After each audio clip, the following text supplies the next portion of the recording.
Hello hi friends, good morning. అందరు బాగున్నారా? నేనైతే బాగున్నా. సో హాస్పిటల్ నుంచి అయితే నిన్ననే డిశ్చార్జ్ అయ్యి ఇంటికి వచ్చినా అనమాట. అందుకనే నేను వీడియోస్ చేయలేదు. సో ఆపరేషన్ అయిన తర్వాత అయితే నాకు చాలా ప్రాబ్లం అయింది. 4 days వరకు నేనైతే ఏం తినలేదు. ఫుల్ వామిటింగ్స్ అనమాట. తర్వాత బీపీ డౌన్ అయిపోవడము, అట్లా చాలా ప్రాబ్లమ్స్ అయినాయి అనమాట ఈ పెద్ద ఆపరేషన్ తర్వాత. అందుకని ఇంకా వీడియోస్ చేసే ఓపిక అయితే లేదు, అందుకే చేయలేదు.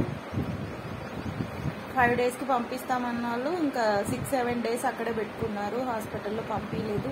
సో ఎందుకంటే ఏ కేసు ఇట్లా జరగలేదంట. ఫస్ట్ టైం నేనే వాళ్ళని అట్లా ఇబ్బంది పెట్టున్నా.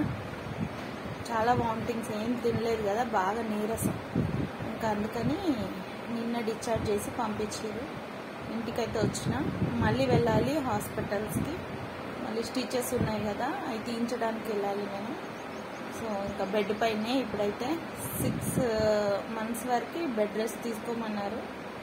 కాదని తొందరపడి టక్ వెళ్ళి వర్క్ చేసినట్టయితే మళ్ళీ నీ ప్రాబ్లమ్స్ నువ్వే ఫేస్ చేయాల్సి వస్తుంది అన్నారు. బ్యాక్ పెయిన్ ప్రాబ్లము, మెడల నొప్పులు, ఇంకా హెల్త్ ఇష్యూస్ చాలా వస్తాయంట. ఎందుకంటే అన్నిటికన్నా చాలా పెద్ద ఆపరేషన్ కాబట్టి జాగ్రత్తగా కాపాడుకోవాలమ్మా అని చెప్పి అన్నారు. ఇంకా అందుకనే రెస్ట్ తీసుకోమన్నాడు. మా ఆయన, పిల్లలు అందరూ ఇంకా వాళ్ళ టైంని బట్టి వాళ్ళు పని చేసుకుంటున్నారు. అదన్నమాట. అందుకే వీడియోస్ చేయలేదు ఫ్రెండ్స్. ఓకేనా? ఇంకా మార్నింగ్ కూడా చేయాలా వద్దా అంటూ చేశా అట్లా. సో ఆపరేషన్ అయితే సక్సెస్ అయిపోయింది. ఇంకా ఇన్ని రోజులు 2 years నుంచి నా టెన్షన్ మైండ్లో మొత్తం అసలు ఏమవుతుందో ఏందో అసలు అని చాలా టెన్షన్ తీసుకున్నా. అంటే గర్భసంచి ఇష్యూస్ అంటే చాలా డేంజర్ కదా ఇవి. వాళ్ళేమో ఏం కాదు బాగానే ఉంది, ఏం కాదు అని అంటారు, మెడిసిన్ ఇస్తారు. ఫైనల్కి వచ్చేవరకు మళ్ళీ పీకల మీద పెడతారు అట్లా అని చెప్పి చాలా భయపడ్డా.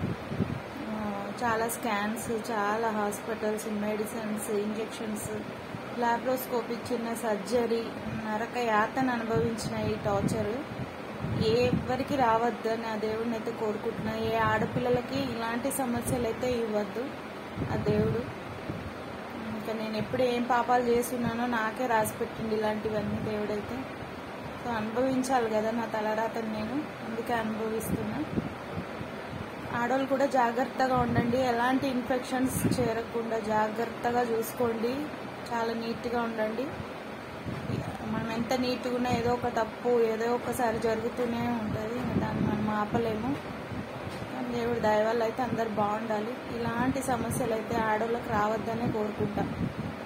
ఓకేనా ఫ్రెండ్స్? నచ్చితే ఒక లైక్ చేయండి. బాయ్. నా ఆపరేషన్ స్టోరీ కూడా చెప్తా. తర్వాత నా ఆపరేషన్ అయిన తర్వాత తీసిరు కదా నా పార్ట్స్, బాడీ పార్ట్స్, నా గర్భసంచిస్, ఓవరీస్, అవన్నీ కూడా ఫోటో ఉంది. ఫోటో మీతో షేర్ చేసుకుంటా. ఓకేనా? ప్రజెంట్ రెస్ట్లో ఉన్నా అనమాట. ఓకేనా ఫ్రెండ్స్? బాయ్.